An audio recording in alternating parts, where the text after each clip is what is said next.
Y dice Mónica García, en el buque no había ningún positivo que considerara la OMS. Mienten siempre en todo. Cuando llegó el buque aquí, no había ningún positivo que considerara la Organización Mundial de la Salud ni el ECDC y no había ninguna persona que tuviera síntomas. Pues parece ser que sí que lo había.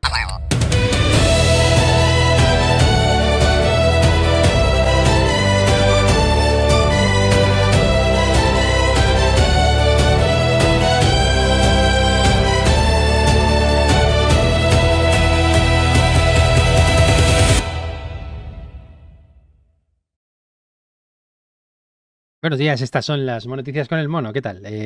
Rechacen imitaciones, señores. Ocupas Abertzales. Abertzales son los radicales vascos. Se pelean en Vitoria con ocupas magrebíes que quieren echarlos de los edificios ocupados de manera delictiva para quedárselos. Lo que no sé es si los edificios están ocupados de manera delictiva o quieren echarlos de los edificios ocupados usando formas delictivas para quedárselos ellos. Vaya, los ocupas que tienen a Bildu diciendo que el que rechace la inmigración es un xenófobo, se encuentran con la horma de su zapato. Mira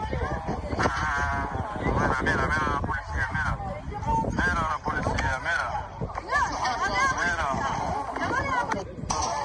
Como que los ocupas vascos se están llamando a la policía. Ahora llamáis a la policía. La televisión pública nos dice que la ocupación no existe.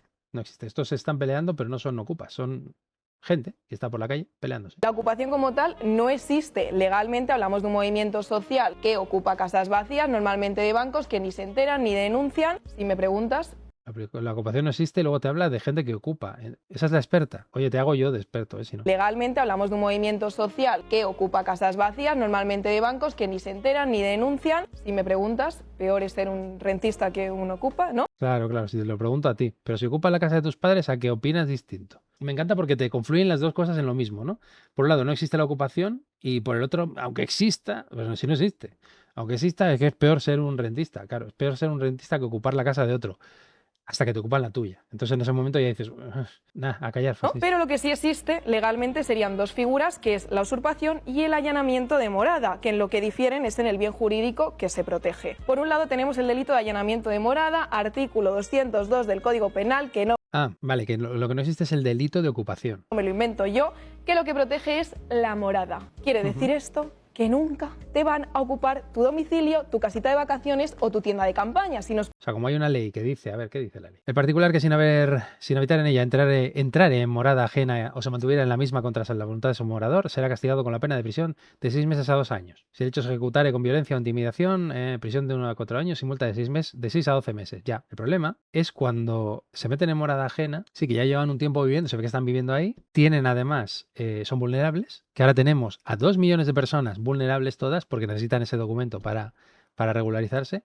Así que se pueden meter en cualquier casa y como son vulnerables no les echas por mucho que esta ley diga esto. Y luego aparte, si esa persona... No, es que tenemos un contrato verbal. Entonces, como no se sabe si eso es cierto o no, pues a juicio y hasta que salga el juicio se queda el tema como está. O sea, no es tan fácil como que en la ley ponga... Pero para seguir, porque es completamente inviolable y en el momento en el que llamas a la policía se procede a desocupar, que es un allanamiento de morada. Y la gente que sale constantemente en la televisión que se han ocupado y llevan 2 años de juicios, esa es todo teatro, se lo inventan. Es un delito bastante grave, ¿no? Hay un bulo muy recurrente de que solo tienes 48 horas. Esto es completamente falso, la legislación no reconoce ningún límite y las penas, como he dicho, pues son bastante elevadas en este caso. Luego tenemos la usurpación. Hablamos de bienes inmuebles que no se están utilizando como domicilio y en ningún caso estás desarrollando vida privada dentro. Y en este caso, al ser un delito menor, porque el bien que se protege no es tan importante, pues te tarda un poquito más. ¿Quiere esto decir que la ley no funcione? No, realmente sí funciona. Lo que pasa es algo muy typical Spanish, que es los juzgados están completamente saturados. ¿Y qué hay que hacer ante esto? Pues dar más medios a la justicia.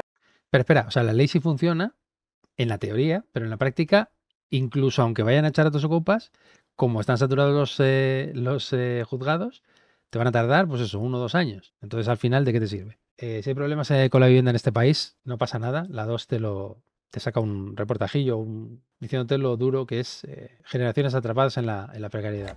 Estoy en un limbo. Hay pequeñas ayudas o pisos de protección oficial para jóvenes, pero yo ya no entro en ese baremo. Y tampoco soy tan viejo como para tener otros beneficios, ¿no? Estoy atrapado en una nada con una niña. Siento vergüenza. Es un fracaso.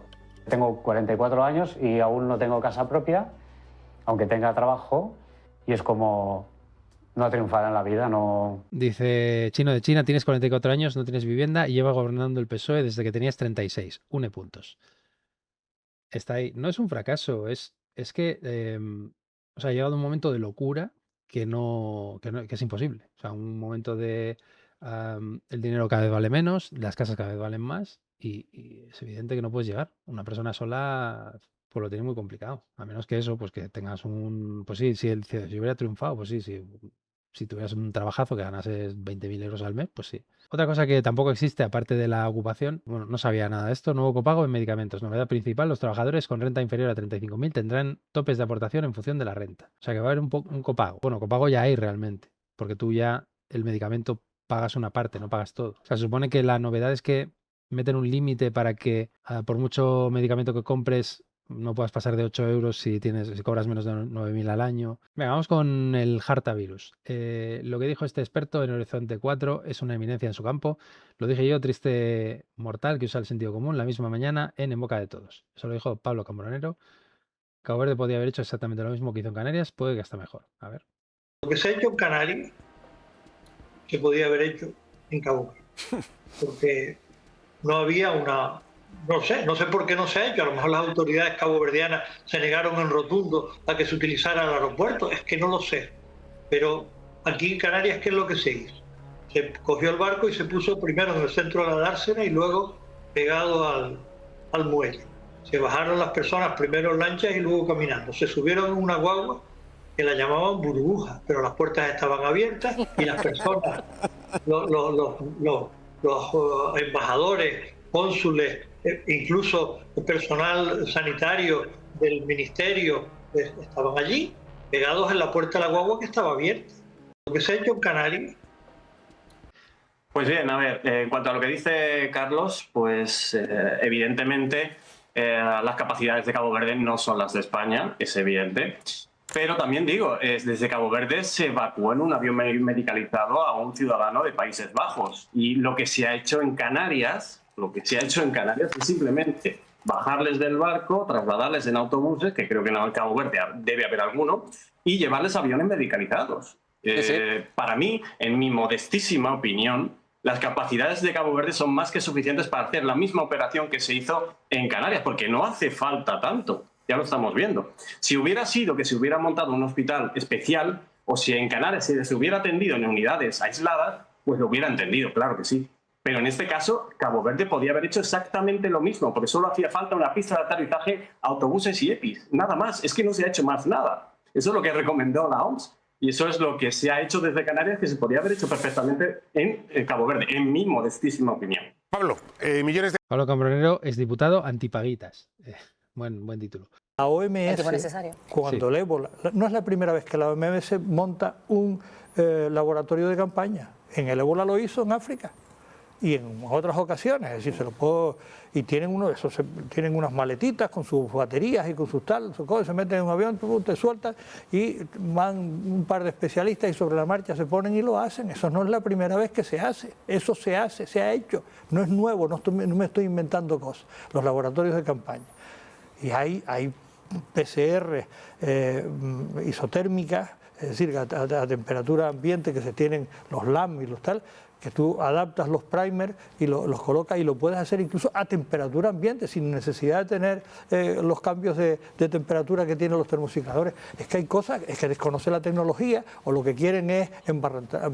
Yo estoy sufriendo un ataque descomunal y creo que no me lo merezco porque yo puedo dar mi opinión. Y el mejor control se podía haber hecho así. Que no lo querían hacer porque tampoco era el virus tan peligroso, pues me parece correcto, pues no pasa nada. Pues como el experto no dice lo que a esto les interesa que diga o dice cosas molestas, pues ya hay que defenestrarle, ¿no? Y le están atacando al hombre. El crucero aislado por un brote de norovirus tiene previsto atracar en Guecho el buque Ambition, en el que ha fallecido un pasajero de 90 años y hay medio centenar de afectados por el brote gastrointestinal, cancela su escala en Ferrol, pero mantiene su llegada al puerto de Bilbao. ¿Y qué pasaba con la ministra? Pues esta exclusiva del día 13, de hace un par de días. La OMS detectó un positivo de hantavirus en Cabo Verde, pero fue omitido en el único informe que recibió el gobierno canario. Y dice Mónica García, en el buque no había ningún positivo que considerara la OMS. Mienten siempre en todo. Cuando llegó el buque aquí, no había ningún positivo que considerara la Organización Mundial de la Salud ni el ECDC y no había ninguna persona que tuviera síntomas. Pues parece ser que sí que lo había. Yo creo que va a haber que dejar de hacer cruceritos, ¿eh? Porque, hostia, vaya racha. Pero si querían realmente a un experto, no tenían que haber tirado de este señor, de Basilio, sino del gran Fernando Simón. A ver qué nos dice. Una enfermedad que cada caso transmite a muchas personas, en muy poco tiempo tendremos toda la población afectada. Y la epidemia, sin que hagamos nada, va a tener esta forma, muy aguda, muy picuda.